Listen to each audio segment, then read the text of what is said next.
Amados, queridos irmãos em Cristo Jesus, nós mais uma vez saudamos a todos vocês, aos nossos queridos irmãos e amigos que estão sempre a nos ouvir, a assistir os nossos vídeos. Nós queremos, nesta noite, chamar a sua atenção para estudarmos um pouco sobre a história de Naamã.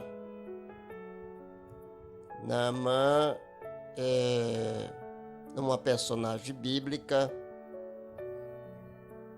e a história dele está escrita em 2 Reis, capítulo 5. Não é isso, até o versículo 15, ou por não dizer o capítulo todo. Diz a palavra do Senhor Jesus. Antes eu quero dar aqui um resumo um pouco, não é isso? No capítulo 5 de segundo livro de Reis, a Bíblia nos fala a respeito de Naamã, que foi chefe do exército da Síria, que na época era a maior potência mundial. E a Bíblia começa assim a narração.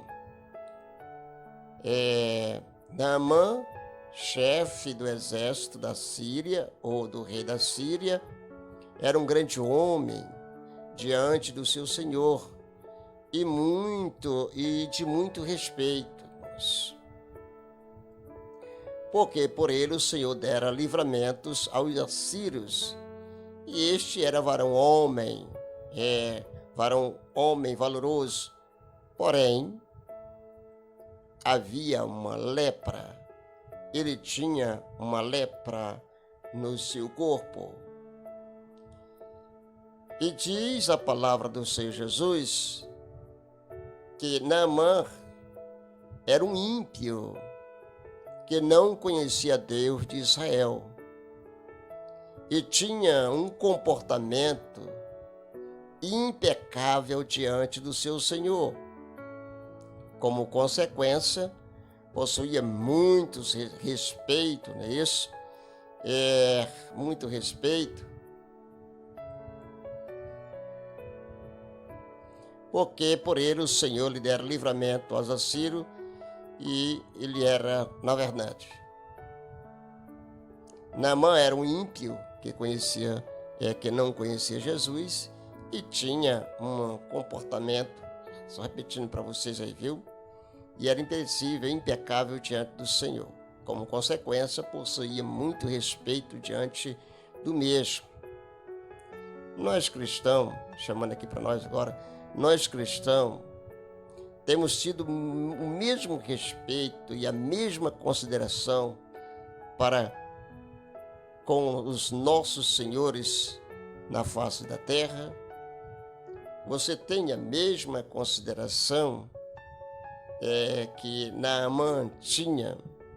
Você tem pelo seu chefe. O chefe de Naamã tinha uma consideração muito grande por ele, porque através dele Deus deu muitas vitórias sobre os sírios, né? Exército da Síria. E ele era chefe do exército da Síria e era um grande homem diante de Deus, porém era leproso. O versículo de número 3 ou 2 nos diz assim: a tropa da Síria e da terra de Israel levaram presa uma menina que ficou a serviço da mulher de Naamã. Olha aqui quem é que Deus vai usar. Em uma certa batalha, eles trouxeram uma garota, tá certo? Tá aqui dizendo,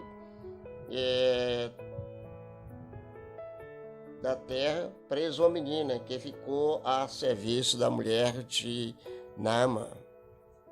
E ela, observando tudo aquilo, irmãos, e calada ela estava, e calada ela ficou por algum tempo. mas ela percebeu que ela precisava falar. Olha quem Deus usou para evangelizar, tá certo? Evangelizar um militar. Porque Naamã era um militar, irmãos. Ele era chefe, não é isso, do exército, então ele era um militar. Aí Deus usou quem? Uma menina que não temos informação do seu nome, tá certo? E a Bíblia não registra muitas vezes o caso dela, tá? Mas registra o que aconteceu através da sua posição, né? Do conhecimento que ela tinha com relação ao profeta. Então, disse esta sua senhora, ela foi logo direto ao assunto, né? Disse ela, sua senhora: tomara que o meu senhor estivesse diante do profeta que está em Samaria. Ele o restauraria de sua lepra. Olha que a menina não diz assim, talvez, não. Ela tinha certeza que ele curaria Naamã da sua lepra. Viu, irmãos? A lepra, irmão, muitas vezes simboliza o castigo de Deus em decorrência do pecado. Você pode ir lá em Número, onde Miriam ficou leprosa em decorrência da rebelião que ela e Arão fizeram contra a autoridade de Moisés. A autoridade de Moisés era inquestionável, mas mesmo assim, irmãos, eles resolveram questionar. Outra coisa, irmão, Naamã era um homem muito estimado em seu país, mas sobre a sua carne existia uma maldição, no caso, a lepra.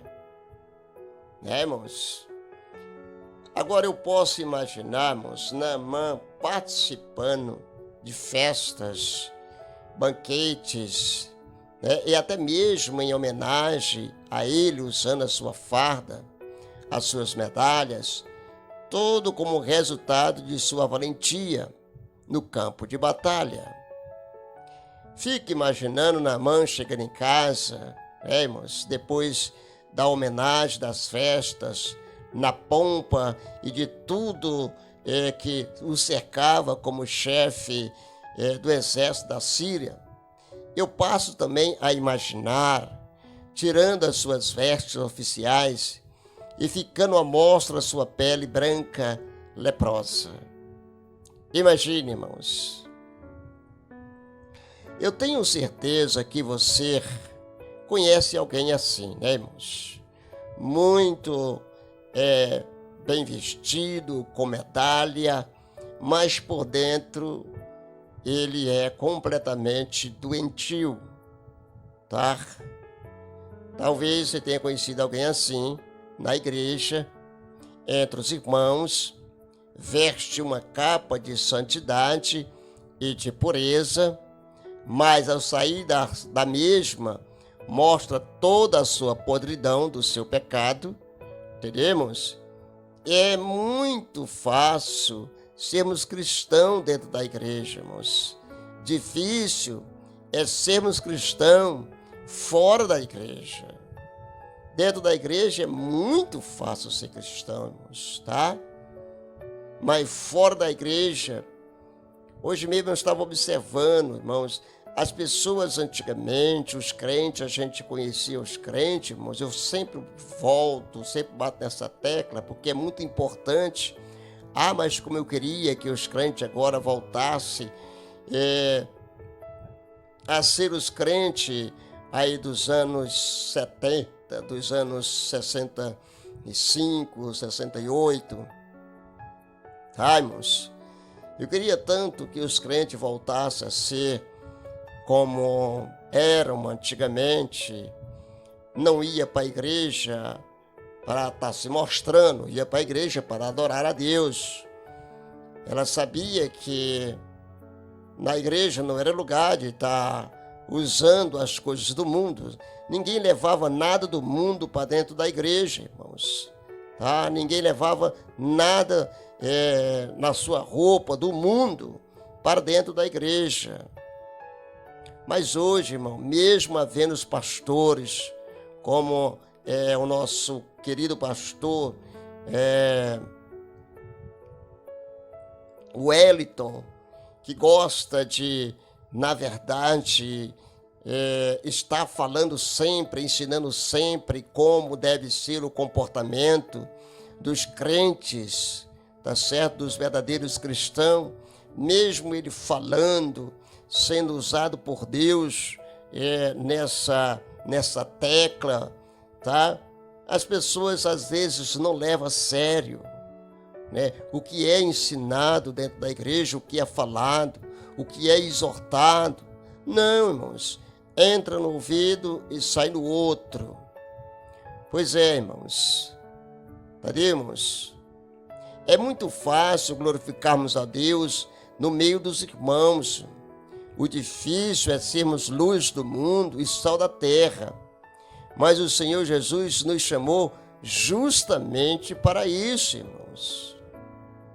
Jesus nos chamou justamente para ser o quê, irmãos? Sal da terra e luz do mundo. Foi para isso que Deus nos chamou. Você foi chamado, irmão, não foi para estar se apresentando ou estar levando as coisas do mundo para dentro da igreja, não. Você foi chamado, irmãos, para representar como representante de Jesus e como embaixador de Jesus sobre a face da terra. Observa aí, irmãos. É difícil, irmãos. Eu gosto, irmão, de vez em quando fazer algumas ilustrações que compara o crente a uma garça. Toca na sujeira com os seus pés, mas conserva suas asas sempre brancas. É exatamente isso que devemos fazer. Estamos no mundo, mas não devemos participar das coisas do mundo. Quer dizer, não devemos sujar as nossas vestes com as migalhas do mundo. Não, irmãos, de maneira nenhuma. Tá?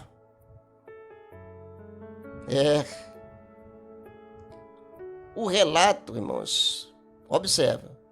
O relato bíblico continua dizendo que existia uma menina, tá, israelitas, como escrava da esposa de Naamã. Acabamos de ler aqui.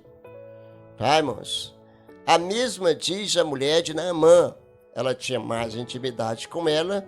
Diz para ela, né, que se o mesmo estivesse diante do profeta Eliseu, ele seria curado da lepra. E ela disse com todas as letras e convicção, ela disse com toda a confiança, irmãos, tá? Com toda a confiança, porque ela sabia, ela conhecia o Deus de Israel, ela conhecia o profeta, tá? O profeta Eliseu, entendemos? Então ela disse, mas se ele estivesse diante do profeta Eliseu, tá, irmãos? Ele com certeza seria curado, seria libertado. Entendeu, irmãos? Aí vamos aqui, irmãos. O que é surpreendente, irmão, nessa passagem, é que Naamã acredita na palavra da menina escrava, né, irmãos? E vai até Israel. Olha, irmão, a credibilidade que aquela menina tinha, que aquela jovem tinha, irmãos. Uma jovem de exemplo, tá? Ela não se contaminou com nada na casa do rei, muito menos na casa de Naamã.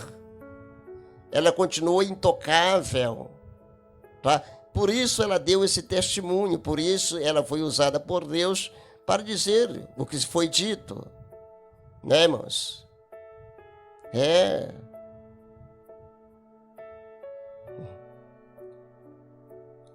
A mesma disse a mulher de Naamã, que se estivesse, né? Veja bem, veja o que a Bíblia diz a esse respeito, tá?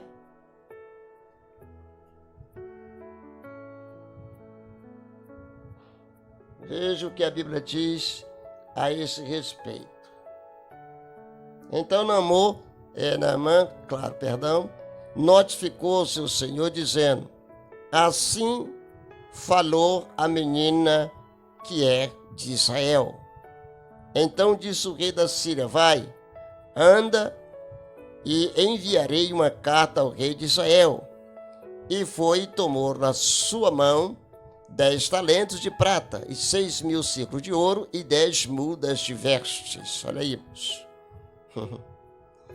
E levou a carta de Israel dizendo logo, em chegando a ti essa carta, saibas que eu te enviei Naamã, meu servo, para que restaure da sua lepra.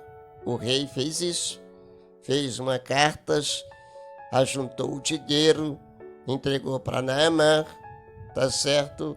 E ele foi até aonde o profeta. Mas tem algo aqui muito interessante, irmãos. Muito interessante. E sucedeu que, lendo o rei de Israel a carta, rasgou as suas vestes e disse: sou eu, Deus, para matar e para vivificar, para que envie a mim, para eu restaurar um homem de sua lepra? Pelo que deveras notai, peço-vos e vede que busca ocasião contra mim. Eliseu foi bem categórico. Bem categórico. Irmão, eu gostaria de continuar. Eu vou continuar. Amanhã nós continuamos, tá, irmãos? Só quero dizer, irmãos, que também que veio, pois Naamã com seus cavalos e com seus carros e parou à porta da casa de Eliseu. Então disse Eliseu, a casa de Eliseu. Então Eliseu lhe mandou um mensageiro dizendo, o versículo 9 e 10, vai, lava-te 7 vezes no Jordão, e a tua carne se tornará e ficará purificada. Versículo de número 9 e 10, né? Veio, pois, Naamã com seus cavalos, Veja bem, irmãos. Naamã se sentiu um pouco ofendido, porque ele pensava que Eliseu viria até onde ele. Mas, deixa eu dizer uma coisa, o porquê que Eliseu não foi até onde Naamã. Porque se Eliseu tivesse ido até Naamã, a cura seria atribuída ao profeta. E a cura não deve ser contribuída a homem nenhum, somente a Deus. Por isso ele simplesmente deu ordem, vai ao Rio Jordão e mergulha 7 vezes. Vai lá. E ele ficou indignado, tantos rios que tem na nossa região, com águas limpas, cristalinas, e ele me manda eu mergulhar neste rio. Aí alguém deu um conselho para ele, irmãos. Tem sempre alguém dando um conselho. Né, irmãos? Ele mesmo disse, não posso, não são porventura Abaná, Farpar, rio de Damasco, melhores que todas as águas de Israel? Não me poderia eu lavar neles e ficar purificado? E voltou-se e foi com indignação. Fui indignado. Pois. Aí sim, então chegaram-se a eles os seus servos e lhe falaram. E disseram, meu pai, se o profeta te dissesse alguma grande coisa, porventura, não faria? Quanto mais dizendo-te, ele, lava-te e ficarás purificado? Então ele desceu e mergulhou no Jordão 7 vezes, conforme a palavra do homem de Deus. Observa que o homem aqui era de Deus, tá, irmãos? Conforme a palavra de Deus, e a sua carne tornou como a carne de um menino, e ficou purificada. Então voltou ao homem de Deus, ele e toda a sua comitiva, e veio e pôs-se diante dele e disse: eis que tenho conhecido que em toda a terra não há Deus, senão em Israel. Agora, pois, te peço que tornes uma bênção ao teu servo. Irmãos,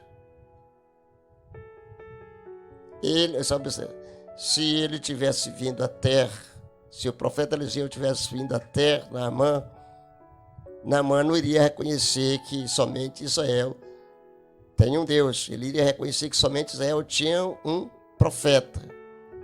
Irmãos, eu vou ler só essa parte aqui. É até engraçado, irmãos. Eu gosto de ler, irmãos. Eu gosto de passar para vocês o que eu leio. Claro que tem algum comentário da minha parte, tá certo? Sempre eu faço comentários sobre aquilo que eu leio. Tanto panfletos como a própria Bíblia. Tudo me serve, irmãos, para passar à frente, e que as pessoas venham entender o significado da palavra, o significado da mensagem. Aí o que eu acho engraçado, irmãos, é até engraçado pensar sobre o que foi narrado na mensagem. Naamã chega até a porta da casa de Eliseu, com o cavalo e com seus carros. Uma comitiva enorme chega à porta da casa do homem de Deus, que não se dá nem o trabalho de atendê-lo, mas manda um mensageiro, que é chamado Geazim, dizer a Naamã para mergulhar 7 vezes no rio Jordão. A gente fica por aqui, viu, moço? No rio Jordão. Entendeu? A ordem era essa: mergulhai 7 vezes. Quantas vezes, irmão, você já tem mergulhado no rio do Jordão? Todas as vezes que ele mergulhava, irmãos, que ele saía de dentro da água, ele ia modificando, ia tirando aquela ignorância, aquela arrogância, tá? Naamã foi humilde, irmãos. Toda humildade traz recompensa. Quando você se humilha, a humilhação nos dá recompensa. Tá, irmãos? Fique com Deus, que Deus em Cristo abençoe a todos. Fique na graça do Espírito de Deus. Continue sempre orando pelo nosso Brasil, orando pelas autoridades, orando pelo o crescimento da obra do Senhor Jesus, orando pelos grandes homens que estão à frente de grandes trabalhos, não só no Brasil, mas em outros países, para que esse evangelho possa chegar aos 4 cantos da terra. Deus abençoe você, Deus abençoe a sua família. Só não esquecendo que você deve se inscrever no meu canal, tá, irmão? Se inscreva aí no meu canal e compartilhe. Nós temos mais de 120 vídeos, tá certo, publicado neste canal. E todos eles são direcionados ao povo evangélico, isso? As pessoas que precisam conhecer Deus. Amém, irmãos, e amém.